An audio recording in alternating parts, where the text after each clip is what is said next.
Hey guys, I am Meg from meg4.com. I am a minimalist and I'm here to help you declutter and organize your house. This video is all about how to create a decluttering plan for each season and how to make one. So I'm going to put a checklist down below on how to declutter your house, and really like a decluttering checklist that you can use for every single room in your house. And I personally like to declutter quarterly. So like starting in January and then starting again in April, like quarter one, quarter two, quarter three, quarter four of the year. I do it at least 4 times a year, where I do like a really deep-seated decluttering of my whole house, like room to room. I go through everything, because when you're with kids and different seasons in life, or even just different seasons of the year, things come in through the front door so easily, and by 3 months it's like, oh my gosh, we have so much to get rid of or repurpose or donate. Here's what you're gonna do.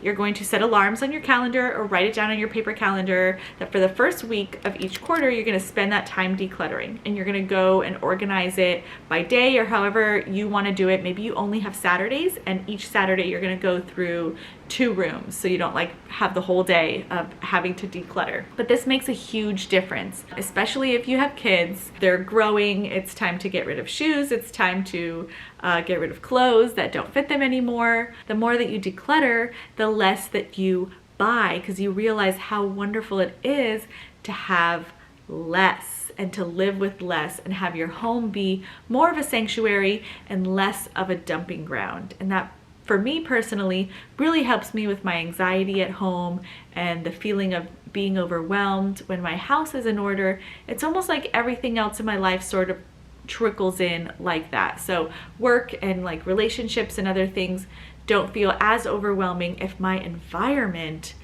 feels like it has peace and order and it's not chaotic. I don't know if you can relate to that. I can so relate to that. Yeah. But I would love to hear if I'm crazy or if you totally understand what I'm talking about. So I want to go through the checklist with you and how you can utilize it for every single room of your house. So I have a totally free printable that you can find on my website. I'll put a link down below, but it has physical things and maybe not physical things that you can go through and check certain things off. Now, if you maybe want to do it seasonally, like at the end of every season, that would also work. So maybe at the start of fall, or maybe even just winter and summer, because that's usually how we all divide our clothes, right? Cold and then not cold.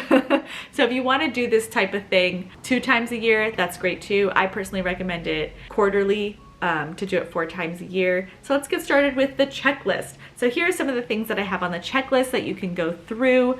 Get rid of or declutter toxic people in your life. Maybe it's time to unfriend a couple people on Facebook. Useless mobile apps. Going through your phone is such a great thing to do. I like to do that quarterly, get rid of apps, and also I download important pictures onto an external hard drive where I keep a lot of my, pictures of my kids' artwork, or pictures of their certificates and things like that. That's a great time to kind of dump all that, and then you have some more room on your phone. Clothes that you don't wear, clothes that don't make you feel amazing, clothes that don't fit perfectly where your body is right now. Time to go. Shoes that you don't wear, or shoes that hurt or don't feel comfortable or give you blisters or something. It's time to repurpose it. Extra hair ties, any single-use plastic products that you're not really using or that don't have tops, time to get rid of them. Books that you have read or books that you are not going to read. Expired beauty products, that's very important. Expired food. Jewelry that you don't wear, or any type of accessories you don't wear, like that one random scarf that maybe you don't need. Any dead houseplants or dead flowers that someone gave you for Valentine's Day that's still hanging around.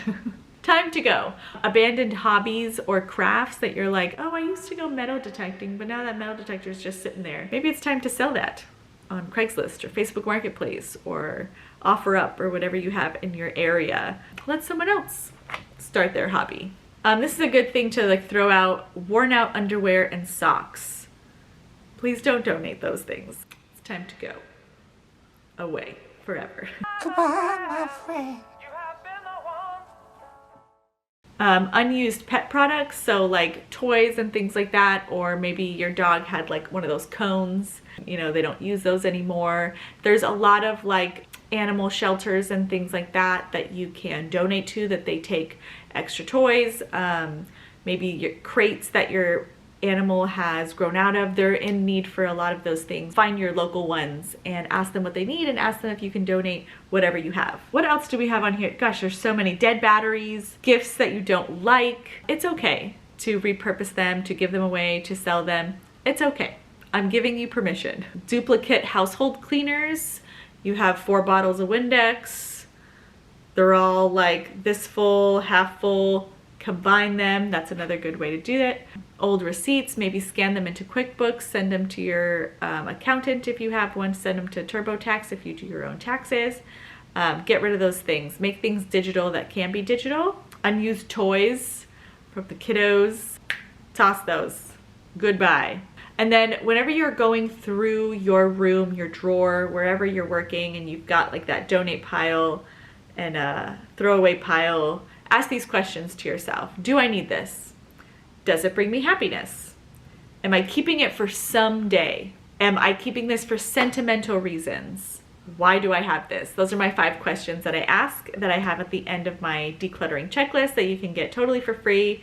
You can print it out 1,000 times if you'd like to. But those are really important questions to ask. Think about those things. Sometimes we keep a shirt or we keep something that just for sentimental value, and it literally just sits in our house until we die. Could you repurpose it? Maybe your favorite shirt repurposed into a pillow, your favorite shirt framed, you know, in a little square so you can see it every day and it brings you happiness, so it doesn't take up space in your closet. Look to repurpose things, and if you can't and you're ready to get rid of it, take a picture of it, keep that picture, and then let the one thing go.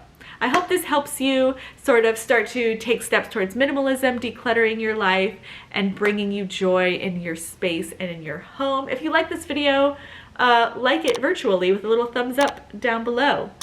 And subscribe to my channel for more content. Of course, I have a ton of resources and fun stuff on my website, megfor.com. I'll put links down below to my website, to like literally everything, social media, all that stuff. I'll put it down there so you can go and explore and have fun. So thank you so much for watching this video, and I will see you next time. Bye.